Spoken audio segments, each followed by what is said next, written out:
प्रारब्ध के सभी दर्शकों को मेरा नमस्कार। मेरा नाम है संदीप आर के सिंह और आज हमारे साथ श्री मनीष शर्मा जी। मनीष जी, बहुत बहुत स्वागत है आपका। धन्यवाद संदीप भाई और आपके सभी दर्शकों का हार्दिक अभिनंदन। दर्शकों, आज का जो हमारा विषय है उसके लिए मनीष जी सबसे उपयुक्त लगे हमें, जिनसे हम बातचीत कर सकते हैं, क्योंकि मनीष जी का जो अनुभव है 20 साल से ज्यादा का आईटी फील्ड में अनुभव है। आप आईबीएम के साथ, बेल के साथ काम कर चुके हैं, बड़ी बड़ी कंपनीज के साथ।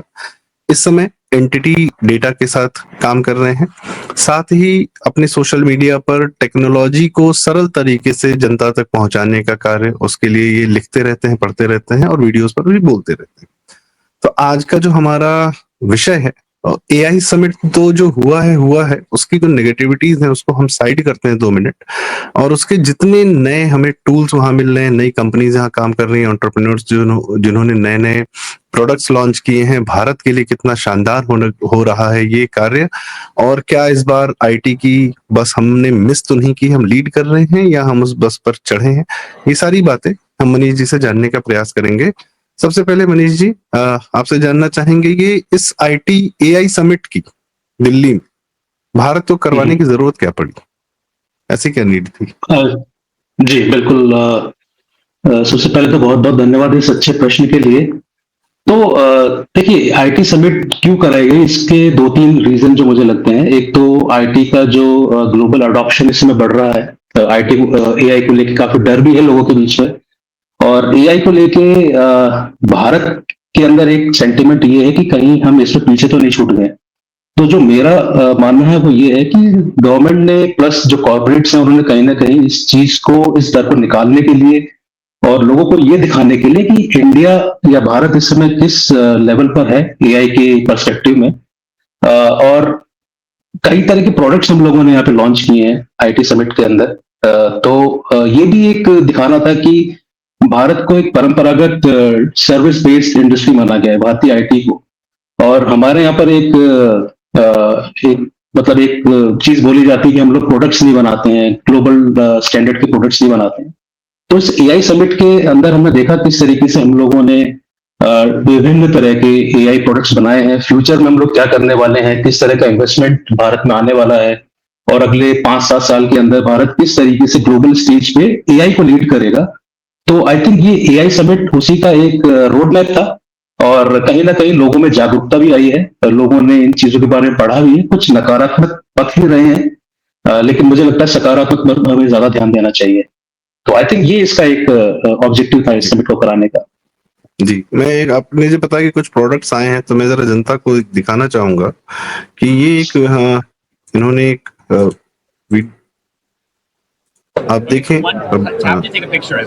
ये एक रिंग बनाई है और एक आपके ग्लासेस बनाए हैं, और ये प्योर इंडियन मेड है, इसमें कहीं कोई चाइनीज कंपोनेंट वगैरह का, ठीक है, मतलब कंपनी ओन कर रही है। और इसमें आप तत्काल प्रभाव से जिससे किसी से बात कर रहे हैं, आप सामने वाले बंदे से बात कर रहे हैं, वो अगर दूसरी भाषा में बात कर रहा है तो आप अपनी भाषा में तुरंत उसको वह बात समझा सकते हैं, उसकी भाषा सुनकर आप उसकी बात समझ सकते हैं। ये एक चश्मा और एक रिंग की मदद से और आपके फोन ऐप की मदद से ये कार्य किया जा रहा है। ये सर्वम जो कंपनी है उनका ये टूल है, और वहां पर एक अंग्रेज को पूरा डेमोन्स्ट्रेशन दिया जा रहा है। ये ट्रांसलेटिंग और आवाज से, न सिर्फ पढ़ने के साथ, टेक्स्ट के साथ में आवाज से भी वो लैंग्वेज चेंज कर सकते हैं। इसका एक और सबसे बड़ा कमाल का उदाहरण आया जिसमें इन्होंने एक ये बनाया, एक प्रोफेसर हैं, वो अपनी बात क्या कहते हैं, तो वो अपनी बात बता रहे हैं, टीच कर बच्चों को सिखा रहे हैं, और आप देखेंगे कि वो किस प्रकार से, उसको मैं दिखाना चाहूंगा, ये बड़ा इंटरेस्टिंग है, ये वाला देखना, ये देखिए, एक प्रोफेसर साहब हैं, उन्होंने अपनी स्पीच दी, इंग्लिश में दी, वो तुरंत तमिल में हो गई, रियल टाइम में, तुरंत हिंदी में हुई, 22 लैंग्वेजेस में इन्होंने इमीडिएट, प्रोफेसर साहब की 2 मिनट की या 1 मिनट की जो भी स्पीच थी वो तुरंत रियल टाइम में ट्रांसलेट हो गई एक ऐसी लैंग्वेज में जिसमें कोई भी इस बात को पढ़ सकता है, सुन सकता है। और ये इनका लाइव ट्रांसलेशन था IITM director class session at India AI impact summit. इस प्रकार से। तो ये कितना अद्भुत है मनीष जी ये जानना। और इसके बाद हम बात करेंगे कि बहुत सारे अलग अलग प्रोडक्ट भी आए, उसके बारे में हम अलग से बात करेंगे। हम जरा इस वीडियो को रोकते हैं। जी जी सर, क्या ये जो टूल्स हैं ये प्योर इंडिया मेड है? एक बात हो रही थी कि कुछ साल पहले सैम ऑल्टमैन थे, उन्होंने कहा कि भारत एलएलएम नहीं बना सकता, कि अपने जो एक बेसिक जैसे ग्रॉक है या जो चैट जीपीटी या जेमिनी इस प्रकार के एआई टूल्स की बात होती, तो ये कहा गया किस तरीके से फाउंडेशनल टूल्स भारत नहीं बना सकता, बड़ी कॉन्डिसेंडिंग वे में कहा गया था। तो क्या उसका मुंहतोड़ जवाब दे दिया गया है? जी बिल्कुल बिल्कुल दे दिया गया है। एंड सर्वम एआई की हम बात कर सकते हैं, यहाँ पर हम भारत जीपीटी की बात कर सकते हैं। एक भारत जैन करके एक एलएलएम हमारा क्रिएट किया है आईआईटी मुंबई ने। तो ये तीन बहुत बड़े प्रोडक्ट्स हैं इस तरह के, जो स्क्रैच से इंडिया में ही बने हैं, भारत में ही बने हैं।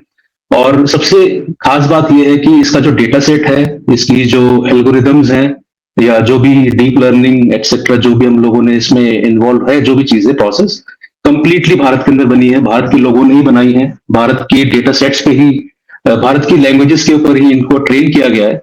और यही रीजन है कि अभी आपने जो एक पहला वीडियो दिखाया था वो सर्वम केज का वीडियो है, जो कि एक गॉगल है, चश्मा है।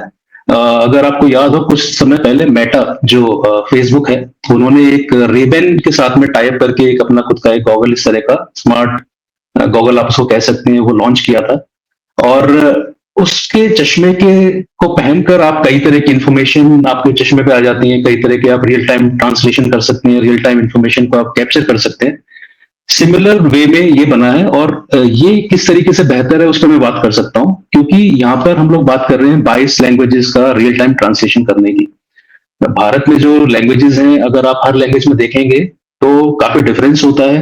यहाँ पर हम इंग्लिश टू हिंदी या हिंदी टू इंग्लिश की बात नहीं कर रहे हैं। यहाँ पे हम बात कर रहे हैं कि कोई प्रोफेसर मान लीजिए कन्नड़ा लैंग्वेज में पढ़ा रहा है या तमिल में पढ़ा रहा है, और उसको रियल टाइम पे हिंदी में करना या पंजाबी में करना या फिर नॉर्मल इंग्लिश में करना, ये बहुत मुश्किल काम होता है। तो इस चीज को संभव करके दिखाया है सर्वम केज ने, और इसकी एप्लीकेशंस बहुत ज्यादा हैं। मैंने एक्चुअली अभी 2-3 दिन पहले एक पोस्ट लिखी थी, तो उसपे कुछ लोगों ने कमेंट किया कि इनकी जरूरत कहाँ है, मतलब ये जो भी टूल्स हैं इनको हम कहाँ पे यूज करेंगे। ये आपने एक चश्मा बना लिया या आपने एक एलएलएम बना लिया, तो ये यूज कहाँ पर होंगे। तो मैं उसके बारे में थोड़ा सा बोलना चाहूंगा।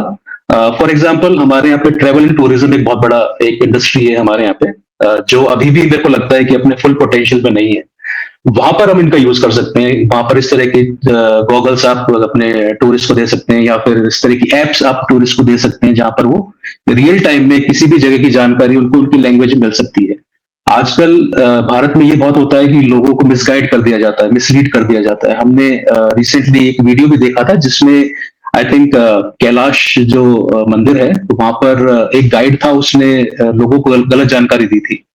तो इस तरह की घटनाएं काम हो सकती हैं, क्योंकि उसमें क्या रहेगा, सही जानकारी उनकी ही लैंग्वेज में, उन्हीं के डायलेक्ट में उनको मिल जाएगी। सिमिलरली आपका बिजनेस धर्मी था, मजहबी गाइड था, तो और क्या करता, गलत जानकारी ही देता। वो भी हिंदू मंदिरों के बारे में उनसे, अब हम उनसे जानेंगे। ये हाल है। करेक्ट। तो इस तरह की घटनाएं रोकी जा सकती हैं। आपके बिजनेस और इंटरनेशनल कम्युनिकेशंस होते हैं, उनको आप इसके थ्रू कर सकते हैं अच्छी तरीके से।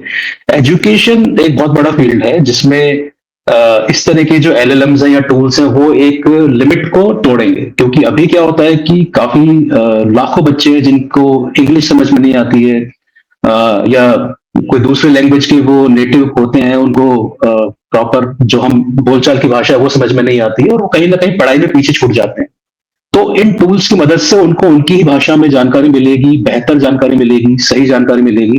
तो मुझे लगता है कि एजुकेशन का जो हमारा लेवल है वो भी इसमें कहीं ना कहीं इंक्रीज होगा। तो वर्ल्ड ओवर रिसर्च है कि मातृभाषा में जो आदमी अपनी पढ़ाई लिखाई रिसर्च करता है, उनकी बुद्धिमत्ता जो है, उनकी क्षमताएं कहीं ज्यादा होती हैं कंपैरेटिव टू जो लोग दूसरी भाषाओं को समझ के उसमें रिसर्च या इत्यादि करने का प्रयास करते हैं। इसका सबसे बड़ा उदाहरण संक्रांत सानू जी हैं, वह देते हैं। वो माइक्रोसॉफ्ट के लिए दुनिया भर के कोडर्स को हायर करते थे।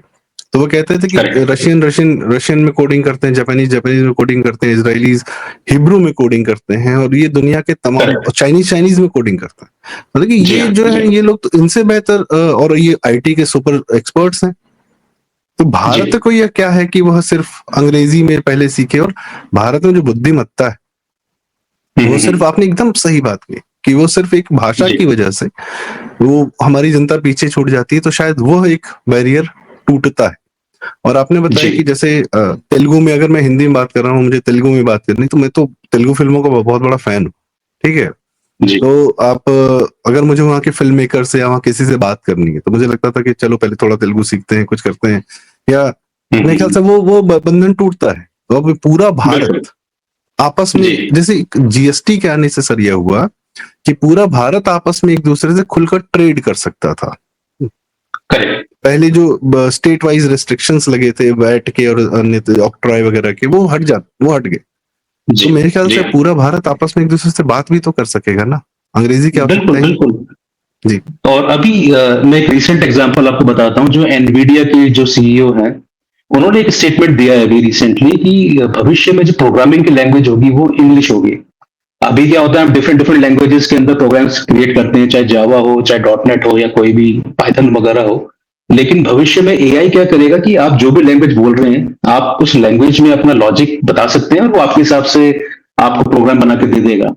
तो वहां पर भी ये एलएलएम्स हमारी हेल्प करेंगे कि अगर मान लीजिए कोई बच्चा है जिसको केवल उड़िया आती है, उड़िया लैंग्वेज आती है, उसको इंग्लिश नहीं आती है, वो उड़िया के अंदर अपना लॉजिक क्रिएट कर सकता है और वो फिर इंग्लिश में ट्रांसलेट होके और जो भी एआई है उसको कन्वर्ट करके उसको प्रोग्राम में कन्वर्ट कर देगा। तो ये एक भविष्य के हिसाब से बहुत बड़ी इन्वेंशन है, मेरे को ऐसा लगता है। हेल्थ केयर एक ऐसा फील्ड है जो मुझे लगता है बहुत ज्यादा इम्पैक्ट होगा इससे, क्योंकि हेल्थ केयर के अंदर भी एक लैंग्वेज बैरियर है कहीं ना कहीं। हम किसी भी डॉक्टर के पास जाते हैं या फिर उनके जो आपके रिपोर्ट्स हैं या जो आपके प्रिस्क्रिप्शन हैं, उनको नॉर्मल लोग समझ नहीं पाते हैं उसमें लिखा क्या है, और उसका फायदा भी उठाया जाता है। उसका बड़े बड़े हॉस्पिटल्स फायदा भी उठाते हैं, कई बार छोटी सी बीमारी होती है लेकिन उसको बड़ा चढ़ा के लिख दिया जाता है।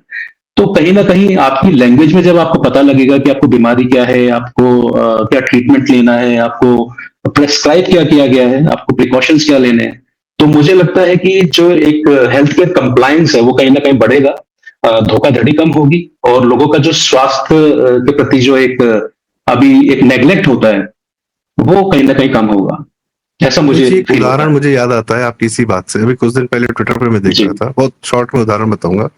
उनको जी। हॉस्पिटल का जी। बिल मिला करीब 20-22 लाख रुपए का। तो उन्होंने कुछ ओके। नहीं किया, वो बिल जो है एक टूल में अपलोड कर दिया, और उस टूल ने उनको इमीडिएटली बता दिया कि कितनी चीज़ों का उन्होंने दोबारा बिलिंग किया हुआ है। तो उस देखिए। बिल में उन्हें पता चल गया कि एक्चुअली बिल था 9.5 या 10 लाख रुपए का, और उसकी डबल बिलिंग करके जो है सेम टाइम सेम प्रोडक्ट सारी चीजें करके उन्होंने कहा कि भाई मैंने तुमने बिल का पूरा एक थॉरो एनालिसिस किया, ऑडिट किया है, और इसमें बहुत सारी चीजें गलत है। हॉस्पिटल वालों ने माना इस बात को। जी। जी। तो मैं वही कहना चाह रहा हूँ कि इसमें ना पॉसिबिलिटीज लिमिटलेस हैं। आप कहाँ पे यूज कर पाएंगे, किस लेवल पे यूज कर पाएंगे, अभी हम उन चीजों को नहीं जानते हैं। फॉर एग्जाम्पल 2008-9 के आसपास अगर आप देखेंगे तो एंड्रॉइड और आईओएस आना स्टार्ट हुआ था। उस टाइम पे हम लोग फोन्स का बहुत ज्यादा उपयोग नहीं करते थे, ज्यादा एप्स नहीं होती थी हमारे पास में। लेकिन आप देखेंगे पिछले 12-15 साल के अंदर इतनी तरह की एप्स हो गई हैं। आप कोई भी काम, मतलब आप कोई भी काम सोचिए और वो आप अपने ऐप से कर सकते हैं, अपने फोन से कर सकते हैं। जबकि 15 साल पहले ये सोचना भी मतलब आपके लिए था कि ऐसा शायद होगा या नहीं होगा। बट आज आपके फोन के थ्रू ही आप कोई भी काम कर सकते हैं, आप अपना ऑफिस पूरा मैनेज कर सकते हैं, आप अपने फाइनेंस मैनेज कर सकते हैं, आप एंटरटेनमेंट कर सकते हैं, आप पढ़ाई कर सकते हैं अपनी, जो शायद 15 साल पहले संभव नहीं थी। तो ये कुछ ऐसी चीजें हैं जो अभी बिल्कुल जिसको हम कहते हैं ना शैशव काल में है, लेकिन अगले 5-6 साल के अंदर पूरा पैराडाइम चेंज हो जाएगा।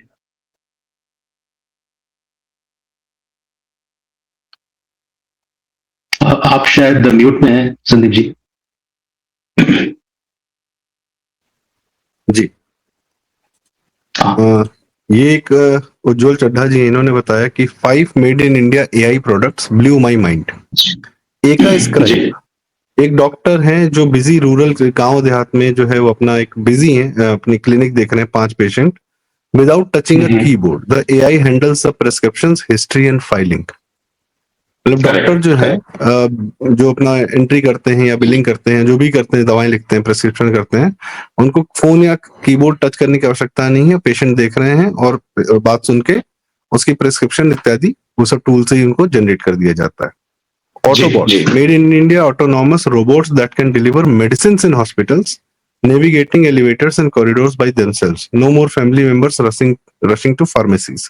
होता है ना अस्पतालों में कि ये जाइए पर्चा है तो जाइए वहां दवा ले आइए, ये ले आइए, तो वह सब कार्य जी भी जी जो है रोबोट के माध्यम से किया। सर्वम काजे जो आपने बताया, स्लीप जी made in India, AI spectacle चश्मे, दैट जो आप देख सकते हैं वो क्या आप जो देख रहे हैं वो वही देखते हैं, वो आपको आपकी जिस देश, अच्छा सबसे भाषा का तो सबसे कमाल चीज है कि हम जब दूसरे प्रदेश में जाते हैं, मान लीजिए आप किसी जी मुसीबत में, वहां के आप जब थोड़ा बीच पे जाते हैं या किसी ऐसी जगह पर जाते हैं जो खूबसूरत जगह होती है, थोड़ी सी वीरान में होती है, थोड़ी शहर से दूर होती है, बिल्कुल तो वहाँ के जो बिल्कुल लोकल्स होते बिल्कुल हैं वहाँ की भाषा बोल रहे होते हैं। तो आप यदि समझना चाहें, समझाना चाहें, अपनी बात बताना चाहें, मुसीबत में फंसे हैं, कुछ भी है, तो ये सब टूल्स आपकी उस जी मदद कर सकते हैं। सर्वम एज है, एआई बिल्कुल that runs on a phone with zero internet, translates जी 22 languages in real time even while you are in basement. मैं अपनी अंग्रेजी में जो बोला उसको हिंदी में ट्रांसलेट करूं, कोई अगर एआई से सुन रहा होता तो शायद लगातार वो हिंदी में ही सुन रहा होता कि बिल्कुल वो आपके फोन पे इंटरनेट ना भी हो तो भी आपकी बात को 22 लैंग्वेजेस में रियल टाइम में ट्रांसलेट कर सकते हैं, इवन अगर आप बेसमेंट में या वहां पर जहां पर आपका नेटवर्क नहीं आता। तीसरा, जी मैनकॉम्स chewy, AI native kitchen appliance that literally eats your waste. It converts wet waste, bones, meat, fluid into nutrient rich regions oil in hours using real time AI sensors. अब इस प्रकार की चीजें वही लिमिटलेस है, मतलब आप जो बता रहे हैं सर जी कि जी ये तो क्या क्या टूल्स हैं। अब जैसे मुझे लगता है सॉफ्टवेयर के जो लोग इस्तेमाल करते हैं उनका जी इस्तेमाल बढ़ेगा, उनका उनका काम मतलब उनकी डिमांड बढ़ेगी इंस्टेड ऑफ जो लोग सॉफ्टवेयर क्रिएट करते थे। अभी मेरे मित्र करेक्ट आईटी में हैं, वो बता रहे थे कि उनको जो कोडिंग करने में एक हफ्ता या 1.5 हफ्ता लगता था, तो वो अपने प्रोडक्ट्स डेवलप कर रहे हैं, 5 अपने सही प्रॉम्प्ट देके कहते हैं 1-2 घंटे में मेरा काम हो जाता है। तो इस सही बात प्रकार है के भी लोग हैं जो अपनी अपनी टूल्स डेवलप कर रहे हैं और उनको जो समाज में गैप दिख रहा है वो उसका जो है फुलफिल कर रहे हैं, मतलब जिस तरीके से अपने बिजनेसेस क्रिएट कर रहे हैं। तो क्या जी जी एंटरप्रेन्योर्स के लिए ये एक बहुत शानदार समय है? जी बिल्कुल मनीष जी। बिल्कुल है। बिल्कुल सही कह रहे हैं आप संदीप जी। और अभी क्या है ना कि एआई जो है वो आपको एम्पावर करता है कहीं ना कहीं। अभी हम जो एक ट्रेडिशनल आईटी का जो एक मॉडल था, मतलब इस पे काफी बात की जाती है कि जो ट्रेडिशनल आईटी है वो अभी एग्जिस्ट करेगी या नहीं करेगी। तो अगर हम ट्रेडिशनल आईटी का सेटअप देखें तो उसमें एक परंपरागत तरीके से प्रोजेक्ट मैनेजर्स होते हैं, कोडर्स होते हैं, सब कुछ होते हैं। यहाँ पर आप 2 या 4 लोगों की टीम भी एक पूरी कंपनी को चला सकती है, क्योंकि रीजन उसके पीछे ये है कि आपके कई रूटीन टास्क जो होते हैं वो एआई के थ्रू आप कर सकते हैं। अगर आपको कोडिंग नहीं भी आती है, अगर आप नो कोड टूल्स का यूज करते हैं तो भी आप एप्लीकेशंस बना सकते हैं। आपको केवल अपना लॉजिक वहां पे प्रेजेंट करना पड़ता है कि आप उससे चाहते क्या है, तो वो आपको एप्लीकेशन बना के दे देगा। देन आप मल्टीपल मार्केट्स में अपनी एप्लीकेशंस या अपनी सर्विसेज को आप लॉन्च कर सकते हैं एआई की मदद से। फॉर एग्जाम्पल, जैसे अभी हमने बात की मल्टीपल लैंग्वेजेस की। मल्टीपल लैंग्वेजेस मतलब आप पूरे इंडिया में कहीं पे भी आप उसको लॉन्च कर सकते हैं, आप पूरे ग्लोबली आप उसको कहीं भी यूज कर सकते हैं। मैं एक एग्जाम्पल आपको देना चाहूंगा यहाँ पे।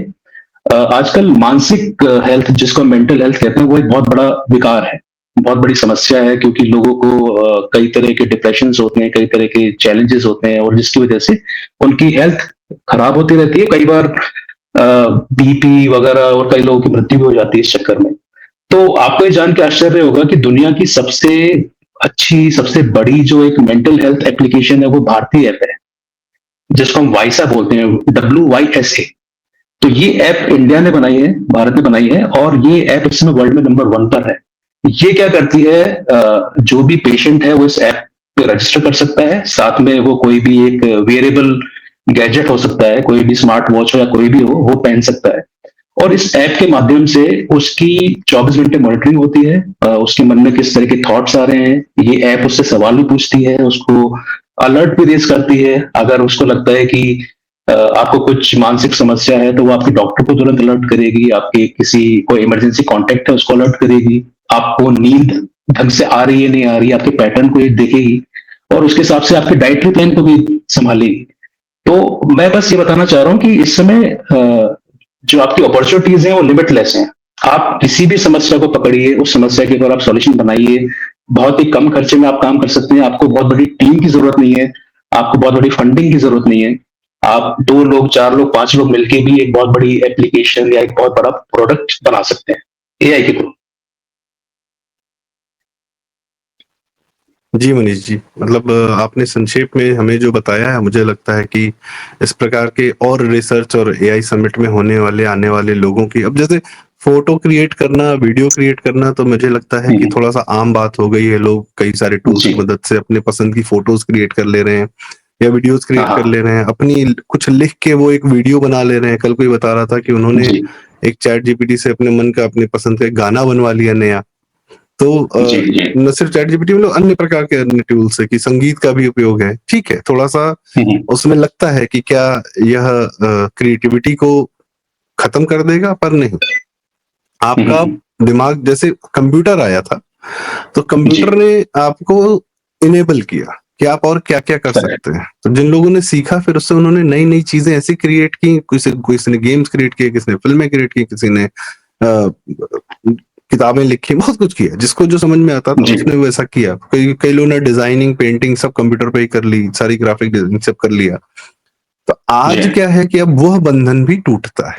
अब यह टूल के लिए कंप्यूटर की आवश्यकता नहीं है, या सीखने की, कोडिंग की आवश्यकता नहीं है, या जो हमारे दोस्त लोग, मित्र लोग आईटी में हैं, वह भी कोई किसी की नौकरी नहीं खाने जा रहा है। नौकरियां जी, बनाने वाले, नौकरियां पैदा करने वाले बढ़ेंगे एआई टूल के जी माध्यम हाँ, से। क्योंकि वह जी, कुछ समाज में देखेंगे कोई गैप है, उसको फुल करने के लिए, समस्या का समाधान निकालने के लिए आगे बढ़ेंगे, तो समाज का भला ही जी, करेंगे। हाँ, देखिए, सही गलत तो हर चीज का होता ही है। लोहा पैदा हुआ तो बिल्कुल। तलवार भी बनी, चाकू भी बना।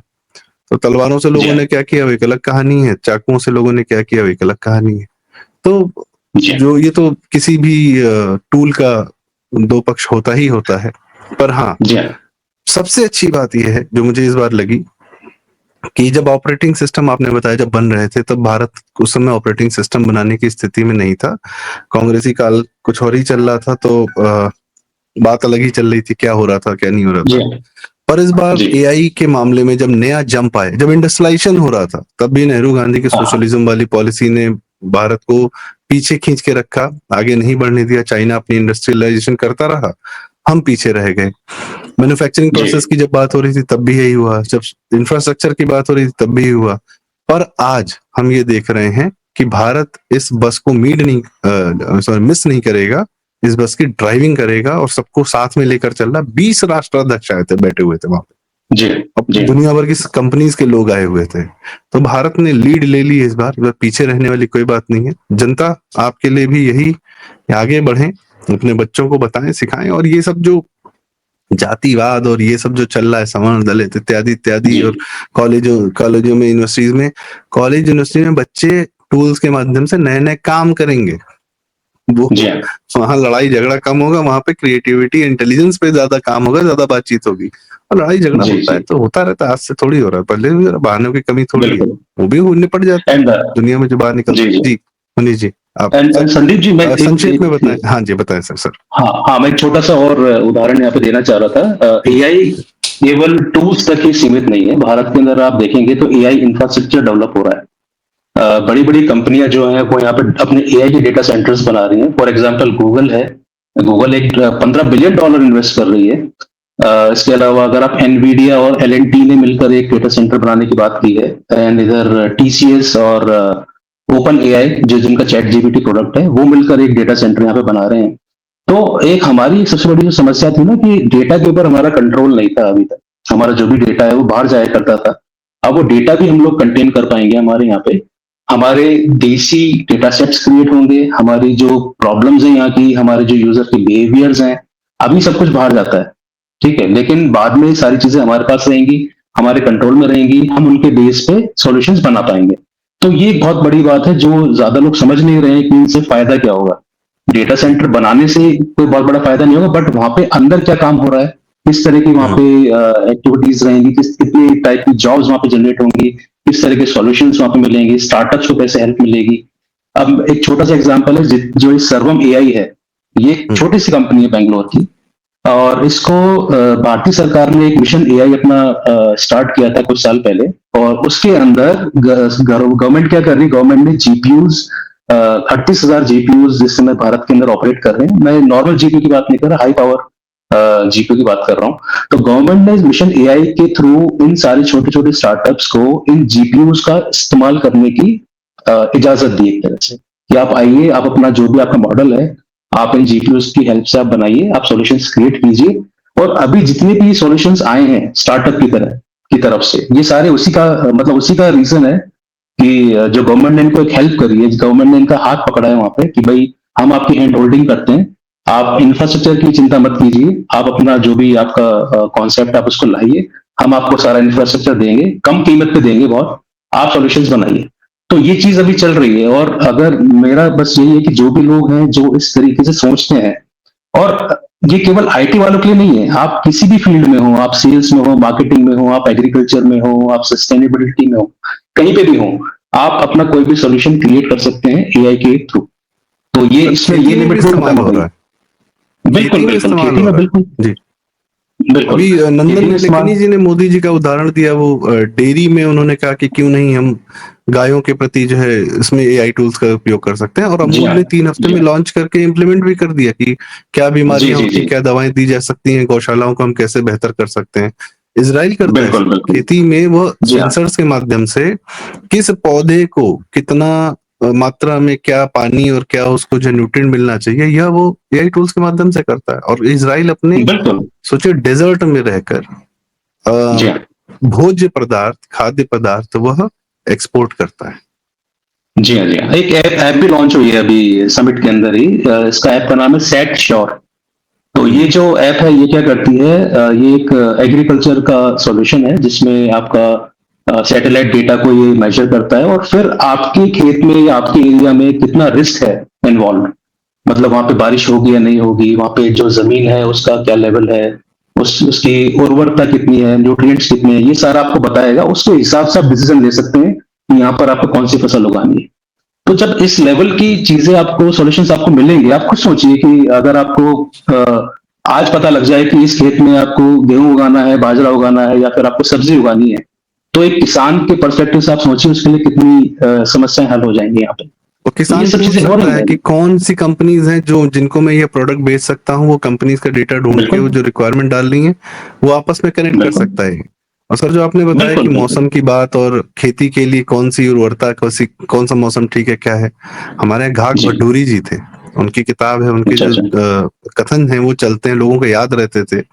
तो पुराने जमाने में 100 साल 150 साल पहले जो हमारी खेती किसानी होती, घाघ भड्डूरी जी की उस पर होती थी कि दोहे जो उनके होते थे वो प्रकृति को जो पहचानते थे, वह बताते थे कि जी। अगर प्रकृति में ऐसा हो रहा है, बारिश ऐसी हो रही, ये चिड़िया दिख रही है, कुछ इस तरीके से उनकी बहुत सारे कथन थे कि पलाश उगने के बाद जो है बारिश नहीं होती। तो आज आपको वही कार्य एआई करके देगा। और मैं तो कहूंगा जी। दर्शकों से कि कृपया किसी एआई टूल से घाघ भड्डोरी जी की सारी कथनों को डालिए और उससे जो है प्रकृति का पूरा जो आपको इन्फॉर्मेशन चाहिए वो निकाल लीजिए, कोई दिक्कत नहीं। तो यह भी है। जी। तो मनीष भाई बहुत बहुत धन्यवाद। और मुझे लगता है कि थैंक यू। आईटी से संबंधित टेक्नोलॉजिकल रिवॉल्यूशन जो हो रहा है, जिसमें भारत लीड ले रहा है, इसमें हमें आपसे और भी ज्यादा जानकारी की आवश्यकता होगी। तो कृपया जी। अगर आप आगे भी समय दें, हमारे लिए हमारा सौभाग्य होगा और हम दर्शकों के साथ ये बिल्कुल जानकारी बिल्कुल। साझा करना चाहेंगे। आप अपने सोशल मीडिया कहाँ पर लिखते हैं, वो यदि आप हमें दे दें तो हम डिस्क्रिप्शन में उसको जरूर डाल देंगे। आप खुद भी बता सकते हैं आपका फेसबुक पोस्ट है कहाँ पर, ट्विटर पे, कैसे? मैं फेसबुक पे ही लिखता हूँ, तो मैं आपको अपना प्रोफाइल का लिंक आपको शेयर कर दूंगा अभी। जी, जी। तो जी। लोग पढ़ें, वहां से भी जाएं, पढ़ें। और जितने लोग हों, जितना भारत बन रहा है, भारत बढ़ रहा है, इस मानसिकता से आगे देखिए। बहुत कुछ है करने को, अपने बच्चों को प्रोत्साहित करिए कि वो अपनी कंपनीज बनाएं। देखिए, मैं मनीष भाई, एक बात होती है कि जब नौकरी करने लोग जाते हैं तो परिवार टूटते हैं, क्योंकि जहाँ जी। काम होता है आदमी वहीं रहता है। लेकिन व्यापारी जब व्यापार करता है और अपना बिजनेस ऐसा बना लेता है तो वह परिवार साथ रहता हम्म, है। तो बिल्कुल यदि बिल्कुल। आप चाहते हैं कि परिवार भी साथ रहें तो व्यापार करिए, बिजनेस बनाइए, कंपनीज बनाइए। और किसी एक स्ट्रक्चर्ड फॉर्मेट में न रहकर अपने बच्चों को प्रोत्साहित करिए कि वह अपनी जगह पर रहकर, अपने परिवार के साथ रहकर अपना जीवन, लाइवलीहुड सब बना सके। हो सकता है एआई कई सारे परिवारों को भी जोड़ दे। तो बिल्कुल। जी, तो यह भी आवश्यक है। तो बहुत बहुत धन्यवाद मनीष भाई, आपने हमें समय दिया। दर्शकों, आपको यह आज की चर्चा थैंक यू। कैसी लगी, कमेंट्स में हमें जरूर बताएं। और मुझे यह उम्मीद है कि आज की चर्चा हमें जरूरी थी, काम की थी। अक्सर मैं आपसे पूछता हूं पर मुझे आज ऐसा लग रहा है कि है। तो कृपया यह वीडियो लाइक करें, शेयर करें। आपके माध्यम से यह पॉजिटिव बात दूर तक जाना बड़ा आवश्यक है, तो कृपया वीडियो लाइक करें, शेयर करें और चैनल जरूर सब्सक्राइब करें प्रारब्ध, और मनीष जी को उनके फेसबुक पर फॉलो करें, तो हम उनका जो है लिंक हम कमेंट्स में पोस्ट कर देंगे। मनीष भाई बहुत धन्यवाद, नमस्कार, जय श्री राम। धन्यवाद, नमस्कार, जय श्री राम, थैंक यू।